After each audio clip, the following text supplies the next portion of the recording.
on regular TV, and I missed the Tony Ferguson fight. Oh, yeah. Oh, let's talk about that. Is he retiring or not? Did you see what he did? He left one glove. Right. Well, he said that he's halfway out the door, and he feels he has more in the tank, even though he's lost 9 or 47 straight. Yes. He's going to leave one glove, and then I posted, and and again, it's not me being a jerk or whatever. It's the truth. Your family's not going to make this decision, Tony. Yeah, you are. No. Tony's not going to make the decision. Dana is. Dana's making the decision. And I would be shocked if Dana brings Tony Ferguson back to ever fight again. But whether or not Dana does, there are other places Tony can go fight. There are other places where Tony can go make money fighting. Right. I can't see the Dana PFL. I can't. He said before the fight, he said, whether he wins or loses, I hope he retires. Yeah. Because it's time. Well, and I've had, conversations with David Feldman as well. He doesn't want to bring certain, they should retire, and this isn't a place to come, even though, some say that, they, old this, old that, Luke Rockhold, which was a joke. But you're rolling the dice. When somebody says, yeah, I'm going to come perform, I'm in shape, and then you get your tooth knocked out and quit. It's still more balls than I got getting in there. Last time we talked to Dave, I brought up Taylor Starling. You saw her fight on Saturday in Sturgis? Yeah. She's incredible. Yeah. She's got a lot of heart. She's marketable. She's very friendly. And, man, she can fight.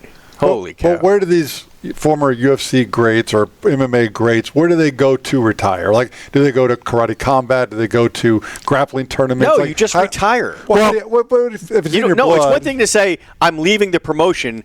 I'm going to go somewhere else where I can have more freedom, whatever you want to say. But when you say I'm retired, then just retire.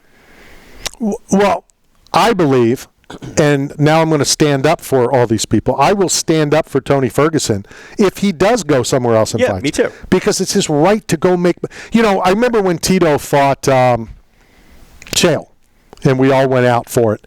And Tito, it's a money grab. No, it's a job. It's a job. And just like you go into McDonald's or you go into Cane's or wherever. I'm just saying. I'm not saying you personally. I'm just you out there in the public.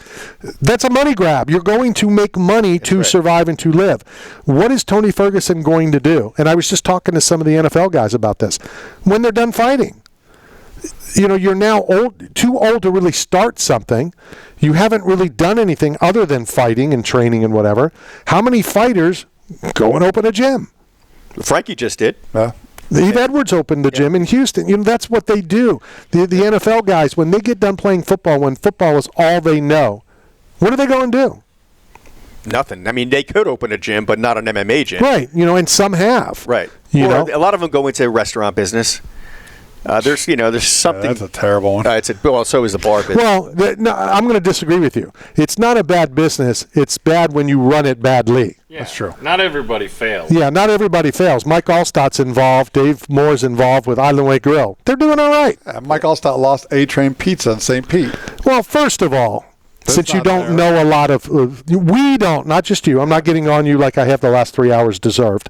But people don't understand a lot of times. Leroy Selman didn't own Leroy Selman's. Right. It was just his licensing. His name was John Elway doesn't own Elway's. Right. Right. And Don Shula doesn't own Don. Well, they closed all the Don Shulas. Mike Allstott, it was being, his name was on it. So. Priscilla. Priscilla does own Knockout Radio, and anything else that she wants to own. And Randy Harris owns Steve Lene. That guy works, and then he works again, and then he's always late on his other job. Well, thanks for your service. Yeah, you're welcome. You're a hero. Yeah, I know it. You're a lineman. How does it look? How does it look? Great, I like it there. Yeah. All right. But you were lazy today. You didn't bring your laptop. Yeah, that's true. Yeah. Yeah. I wasn't. If you're going to talk, at least let us know so we can turn your mic on. Okay, so to repeat what I said. I wasn't lazy today because I didn't bring my laptop. My laptop was dead. I forgot to plug it in last night. He wasn't lazy. He had to come here with Matt. Which is why I went. So there's not much room in the Jeep. Which is why I went to the library this morning to use their computer and sent out some of the stuff for some segments. So even in the pouring rain, by the way. Impressive. So physics ceased to exist in Tampa like they do here. If you plug it in the morning, it should charge in about 15 minutes or 20 minutes. Then you can even plug it in here. Well, so that sounds like my cousin Vinny. about the grits? Yeah, exactly. That's where I got The it from. physics, right? Making grits in your water is different. So I it was takes shocked. 20 minutes. Right. The whole grit eating nation knows it takes 20 minutes. Yeah. I was surprised. And what is Your bucket of water. and what is that on the windows? Dirt. It's okay. We understand. I was surprised to find out the library is still open. I thought they were just places that homeless went to pee. God. And your best part of your entertainment here is behind the camera. It's Or in your car headed home. the best. That's the best. What are you talking See, a media training. Well, you never said that if you had media. Exactly. Maybe we should start a business. A Hire me. media training. What do you think would the going rate be? $300 an hour. Okay, we have our first client. Yes. Of course, he has to come up with $300. Ooh, in the front row. Ooh, yes. Mr. Cotter. So I applied for a job this week, and then I had to get my transcripts from college. I found out I actually have more than enough credits to get an associate's degree from my university, so I could cash them in. I was going through my old school log.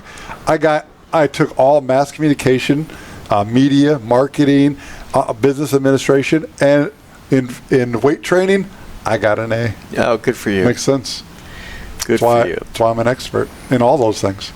I got an A in all my mass communication classes, but at Rutgers, that's where they sent the athletes that needed to get their GPA up, or they would get tossed off the team. Right. So the whole class was full Was of football players. Sciano there when you were there? Yes. No, he wasn't. He came after. I left in '92. He might have been there for 1 year. He was a piece of work when he was here in Tampa. Yeah. All right. Well, Rutgers. 4 more minutes that you can bore us. Little Rutgers Island.